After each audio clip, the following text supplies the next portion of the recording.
value what you say that it will better their life. It's not because they see you as a figure of authority to be obeyed, worthy of obedience. No. It's because of that money, or maybe that house, or whatsoever it is they can get from you. So they are loyal. So when the reward is removed, there is no reward to receive, to get, which means they become disloyal. Those are high service people. That is not a proper obedience. That is not, it's not coming from you.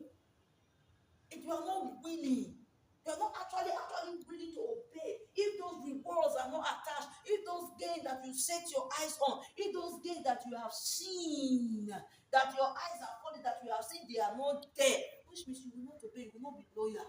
You will not be loyal.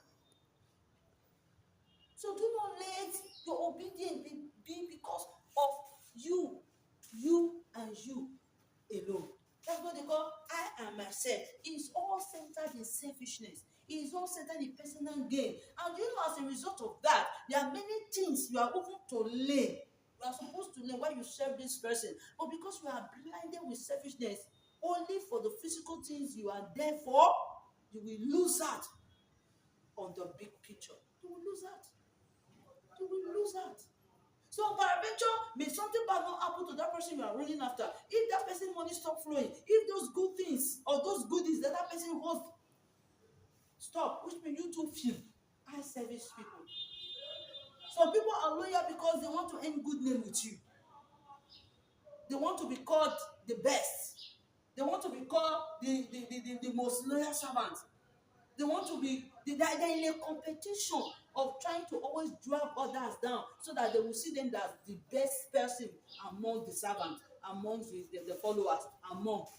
When you see obedience, it shouldn't be born out of competition with any other person around just to drag them so that you will be seen. No, that is not proper.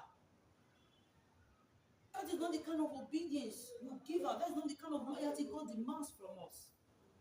Okay, what of you say, God is not a gambler. In that case, you are gambling. You say, if I go and sweep church now, I come to church on Friday night, arrange. God, these are the things I want from you. Okay, by the time I do this and do this, God, you will give me this. You are gambling with God. Are you not saying you can serve God with love and willingness?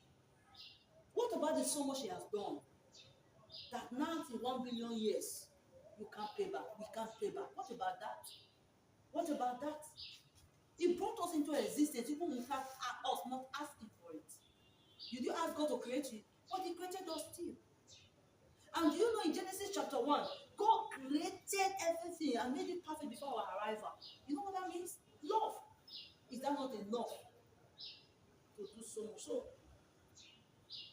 don't be obedient because you are compelled to. Do not be obedient because there's a reward, a prize attached to it. Probably you are attached to it. But if it is the person that attached it to it, okay, I want you to go do this thing, it's a different case. But do not let it be born out of your selfishness. Do not let it be born out of your own personal gratification. There are some times I watch good parenting. Maybe when they send a child something, go do this. Perhaps they don't told that child there's a reward attached to that errand. No. But that child will just go and do it to us. Okay, you done this way, my son, you done this way, my daughter. Out of my own voluntary, I will say, okay, because you did this way, take the sweet. I am the one encouraging you with a reward. Not you doing it because you know that will give you sweet. That is wrong. You doing it because you know will give you sweet, that is born out of selfishness. But after you have done it, I'm satisfied, and I give it to you, I rewarded it because I want to encourage you to do more. That's what God does. Praise God. Now, the 10th motive, he said, the legitimacy of the authority. Number 6, he said the legitimacy of the authority. The legitimacy. Meaning the integrity and the personality of the person involved. It could be a man. It could be what God. Now, when we talk about legitimacy of the authority, we are talking